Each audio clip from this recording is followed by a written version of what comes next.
বন্ধুরা, আজকে নিয়ে হাজির হয়ে গেছি আমসত্ত্বা। এটা বানানো খুবই সহজ। আমার ফুল ভিডিওটা দেখলে আপনারা বুঝতে পারবেন এবং শিখতে পারবেন। এটা বানানো অনেক সহজ। আমি আমসত্ত্বা বানানোর জন্য 500 গ্রাম আম নিলাম। এটা 4টা মাত্র আম ধরছে, ওগুলো আমি ভালোভাবে ছিলে নিলাম এবং পরিষ্কার পানিতে ধুয়ে নেব।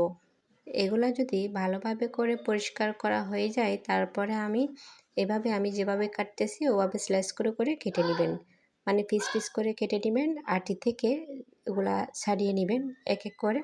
আমি সবগুলা এভাবে করে ছাড়িয়ে নেব আটি থেকে। আপনারা যেভাবে ইচ্ছে সেভাবে করতে পারবেন। মিনিমাম আটি থেকে ছাড়িয়ে নিলেই হয়ে যাচ্ছে। এক এক করে আমি সবগুলা ছাড়িয়ে নেব।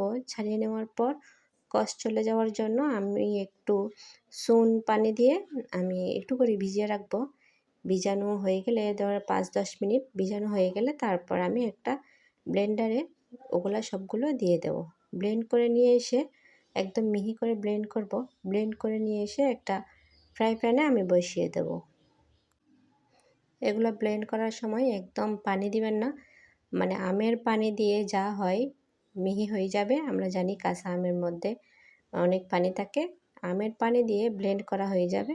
এখন এগুলা ফ্রাই প্যানে ভালোভাবে নাড়াচাড়া করব। আর আরেকটা কথা, এখানে আমি লবণ দিয়েছি আর চিনি দিয়েছি। চিনি যতখানি আমি আম দিয়েছি ততখানি আমি চিনি দিয়েছি। এগুলো ভালোভাবে জাল করে একদম আঠালো অবস্থায় যখন হয়ে যাবে, আমি একটা প্লেটের মধ্যে তেল দিয়ে দিলাম। তেল দেওয়ার পর আমি সবগুলো এক এক করে ওখানে দিয়ে সুন্দর করে নিজে একটা শেপ দিয়ে দেব। শেপ দেওয়ার পর ওটা 30 মিনিট মতো রাখবো। রেখে নিজের ইচ্ছা মতো যেরকম ইচ্ছে সেরকম শেপ দিয়ে কেটে নেব।